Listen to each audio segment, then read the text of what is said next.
live on mission? Why is it? Because we at the Hub Movement, we call ourselves a family of missionaries, and we're seeking to be the church where we live, work and play. So why do you do that? Because I know you do it, I know it's who you are, and you're even considering moving into a new neighbourhood to get even more intentional. So just come and share with us for a few minutes. Thanks, Doug. Woo! How you doing? I use this because I don't know if I can talk that loud. Yeah, so Andrew asked me that question the other day, like why do I live missionally?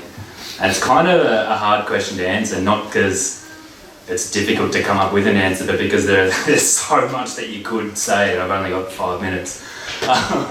But trying to boil it down into one thing, I can't even really give you a verse because then I'd start waffling on and trying to teach something. But like the short of it is that I've received something from God that the world needs.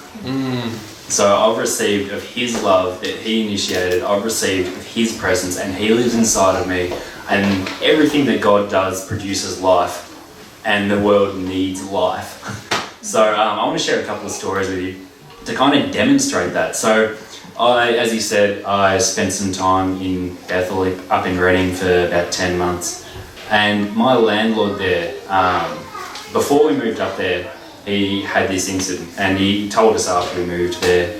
But it would have been a few years before we were there. He was riding some big tricycle kind of man thing, I don't know what it was. But either way, he had an accident. He fell off, smacked his head on the road, and got a severe head trauma. Now this thing, like, he couldn't make any sudden movements, he couldn't hit his head on anything, or he'd end up in hospital with brain damage.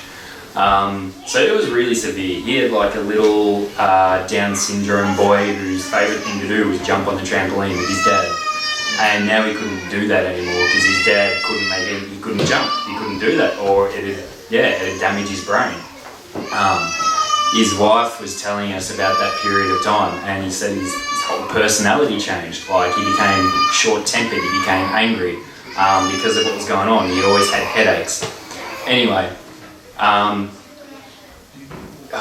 what was his name? Dixon. Dixon was in a conference at their church, and he went to the bathroom at some point in it, and while he was in there, he felt the Lord say, touch your head against the wall, like bang your head against the wall, and you'll be healed. And so you got to understand the risk there, like, that's a step of faith, because that's not God, like, he's just given himself brain damage.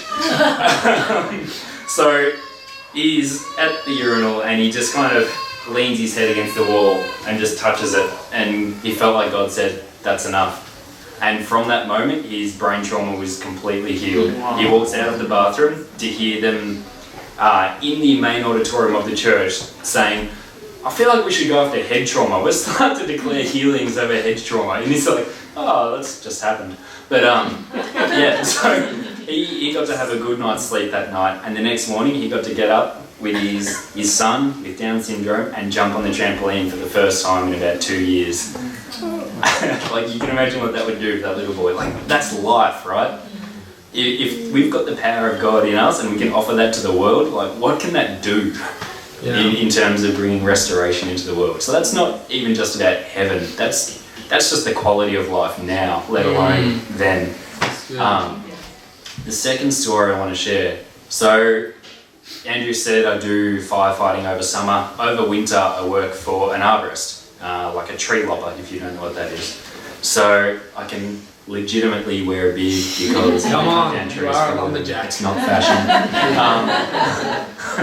Anyway, my last day of work before coming over on this trip to America, we were subcontracting to a guy. He's this big fat Aussie dude who's a big burly kind of a man, and literally like throughout the day he's like, oh, I love using chainsaws. Like, he said that a couple of times. That's the kind of guy we're dealing with. And you got to understand, like, as Australians are not like Americans. They're different. They're a little bit more hard-hearted, and they don't like to receive help. Like, you go to offer help, and oh no, she'll be right. They'd rather do it and struggle on their own than get help from people. It's a bit of a pride thing, I think, but it's not healthy. And anyway, this guy, throughout the course of the day, we're working and doing this job for him, and it comes to the light that he's in a desperate situation. So he eventually shared with us, he'd just been through a divorce with his wife. So in that, he'd lost his kids and his marriage. Straight after that, he'd been sued by a policeman whose career he ruined somehow. I don't know, he didn't go into details, I wasn't going to ask. But yeah, so that court case then took all his money and his house. And he's telling us, he's like, all I've got is what's in my truck and this job. I'm like, far out. And I felt this compassion rising up in me, like, man, that just sucks. Like, you can imagine how desperate that guy would be. And so I'm like, all right, I've got to pray for him before the end of the day. And we finished the job, and then just as he was leaving off, I ended up getting to pray for him. And I can't remember what I prayed for, but it doesn't really matter. I could see that he was starting to get a little bit emotional. As you can see, he's a big burly chainsaw man, like that's kind of a big deal. And as he's walking off back to his car, he turns around and he's like, "No, you nearly made me cry, man.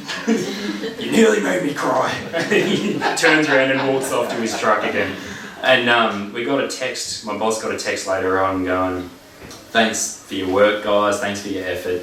And the prayer at the end of the day was the icing on the cake. Now, I don't know if that guy has since, started going to church or made a decision for Jesus or what, but the fact of the matter is he was in a desperate situation, and in that moment he got touched by the love of God.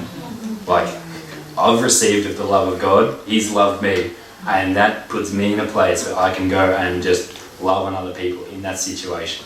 Awesome. Even if nothing in his situation has changed, at that moment he still felt loved. And that did something in his heart that, he needed. Like, how many people don't get that? So it's for those things, those reasons, those stories that I remind myself of. That is why I live a missional life, because I've got that inside of me, that presence of God, the love from God that this world needs desperately. It needs life. So yeah, that is my answer to that question. So good, guys.